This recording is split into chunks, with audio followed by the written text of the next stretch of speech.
सरकार के गृह मंत्री ननकीराम कंवर जी, सर्वप्रथम आपसे हम ये जानना चाहेंगे कि अभी छत्तीसगढ़ सरकार के द्वारा जो आरक्षण बिल लाया गया है उस पर आपका क्या वक्तव्य है? देखिए, हमने तो सर्वसम्मति से वो आरक्षण को पास किया है। जी, ठीक है ना, क्योंकि किसी का विरोध हम लोगों ने नहीं किया। मैं जरूर बोला कि भाई एक बात अध्यादेश जारी हुआ था जी, अगर आपको किसी का बढ़ाना था, किसी को कम करना था, तो उसमें आप संशोधन करके आप बढ़ा सकते थे, कम कर सकते थे। जी, ठीक है ना, मतलब आपने कोर्ट भेजा तो आदिवासियों को हित के लिए भेजा था कि आदिवासियों के अहित के लिए जी, या सामान्य किसी के हित अहित के लिए आपने भेजा था। आप ठीक है ना, मतलब वो आपने एक गलती किया। ठीक, अगर किसी का बढ़ाना ही था, किसी का कम करना था, कम तो आपने नहीं किया है। हाँ, ठीक है, ठीक बात। भाई आदिवासी का कम आरोप हम लगाते कि आदिवासी का आप कम करना चाहते हैं, तो आरोप लगाने की जगह आपने छोड़ा ही नहीं है। है ना। तो इसलिए क्या बोलते हैं, आपको उसी अध्यादेश में और जोड़ करके कर सकते थे। ये फॉल्ट हुआ। ठीक, अभी राज्यपाल महोदय के यहाँ जो है उनकी दस्तखत के लिए ये बिल रुका पड़ा है, इस पर क्या कहेंगे? देखिए, मैं इस संबंध में, क्योंकि राज्यपाल का अलग जुरिडिक्शन है, अधिकार क्षेत्र उनका अलग है। अब वो मेरे पास तो कागज नहीं है या उससे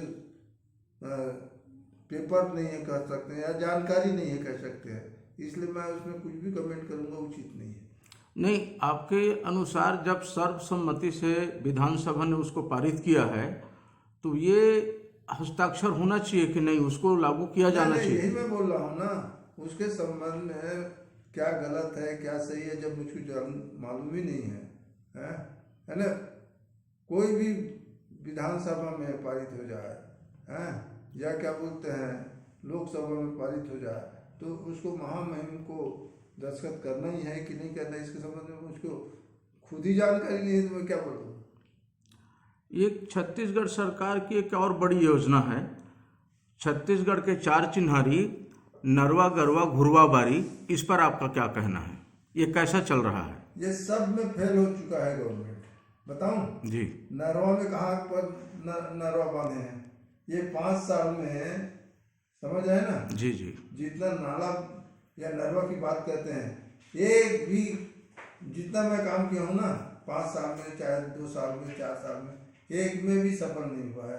और आपको जाकर देखेंगे, अगर स्टाफ पेन बना है कहीं में तो उसमें पानी नहीं होगा, भी बरसात निकल गया है या तो फूट गया होगा। यानी महज क्या बोलते हैं, खाना पूर्ति किए हैं। और कोई भी ऐसा गांव नहीं है जहां फसल को चरने के लिए गांव के लोग छोड़ दिए हैं। अगर छूटा हुआ तो देखिए, पहले कांजीवस होता था, उसमें डालते थे लोग, और आज गौठान, किसी भी गौठान में आप देख लीजिए, गौठान का मतलब जहाँ चराई के लिए जाते हैं, ले जाते हैं, वहाँ रेस्ट के लिए कह सकते हैं, या भोजन करने के लिए जो चरवाहा होता है, वो रोकता है, फिर शाम को चराने ले जाता है, उसको गौठान बोलते हैं। ये लोग महज, ये आपको बता दूं, आप जानकारी दे लीजिए, ये पंचायत राज का मजाक उड़ाया है। पंचायत के अधिकार को खत्म कर दिया।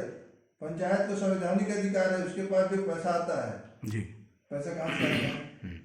मेरे ख्याल से पंचायत को राज्य सरकार कितना दे रही है मैं नहीं जानता, लेकिन जितना पैसा केंद्र सरकार से, चाहे वो मनरेगा का हो, चाहे क्या बोलते हैं आपका वित्त आयोग का पैसा हो, चाहे उनका मूलभूत का पैसा हो, उनको सरकार के अधिकार ने उसको खर्च कराया, और बिना प्रस्ताव का वो काम कराया है पंचायत से, धमका कर, डरा करके। तो ये संवैधानिक अधिकार नहीं, खत्म नहीं हुआ उनका। जी, भाई इनकी पैसा हो, कुछ भी करा दें, पैसा दिए हैं तो, लेकिन सरकार ने एक पैसा नहीं दिया, राज्य सरकार ने।